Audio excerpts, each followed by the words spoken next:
तारीख माता सावित्रीबाई फुले जन्मदिन थिला आपण जानिथिबे केते सोशल मीडिया रे मध्ये पड़ितला मो से सावित्रीबाई और ज्योतिबाई फुले विषय में पदे कथा कहबे ओबीसी समाज से आसंती से ओबीसी समाज रू आसंती सेते बेले एते खराब व्यवस्था थिला जे प्रथम शिक्षक नारी शिक्षक प्रथम शिक्षक कह गले सावित्रीबाई फुले शेष ओबीसी समाज रू आसंती मु एपर्यंत कहूची जे ओबीसी समाज लोक बहुत किसी जिनस ए विषय जानी ना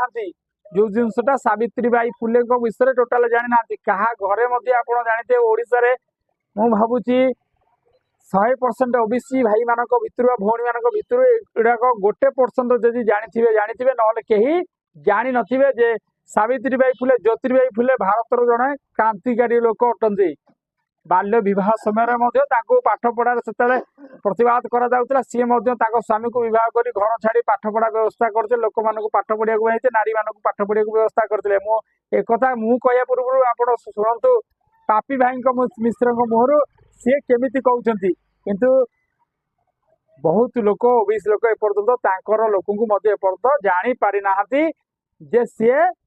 एते क्रांतिकारी काम करते किंतु बहुत लोग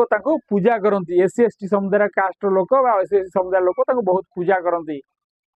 आज 3 जनवरी बहुत लोक 3 जनवरी केवल कैलेंडर गोटे तारीख किंतु भारतीय नारी शक्ति यह एक मुक्तिर गाथा। नमस्कार ओडिशा, आज 3 जनवरी आज जन्मदिन नारी शिक्षा रे क्रांति आनी क्रांति ज्योति सावित्रीबाई फुले। आज से महान विप्लवी जन्मदिन जे अंधकारमय समाज रे शिक्षार प्रदीप जाली आपण कल्पना करंतु से समय को जेते बेले झियो मान को बही छुईबा पाप थिला आ चारि कांथ भितर बंदी रहिबा थिला नियम से रक्षणशील समाज रे एकाकी छिड़ा होइतिले संग्राम करितिले सावित्रीबाई। 1848 मसिया रे से जेते बेले देशर प्रथम बालिका विद्यालय खोलिले सारा समाज तांका विरुद्ध रे विषय गालिला। पाठ पढ़ेबा को जीवा समय रे तांका ऊपर को गोबर फिंगा जाउतिला, अति नीच भाषा रे गाली गुलज करा जाउतिला किंतु से हार मानि नथिले। निज बैग रे आउ गोटे साड़ी रखी जाउतिले कारण से जानिथिले ए समाज ए साड़ी टिकु सिना मैला कर दबो आर फ्रेश साड़ी टी पिंदी पुणी स्कूल ले पाठ पढ़ी। समाज रो कादुआ तांका साड़ी को मैला करि पारे किंतु तांका संकल्प को केबे भी मैला करि पार नथिला। आज आपनक घर रो झियो जो बही धरुची जदि से आज कॉलेज जाउची किंबा ऑफिसर होउची तबे मने रखंतु एही अधिकार शिक्षा पई मिलिनी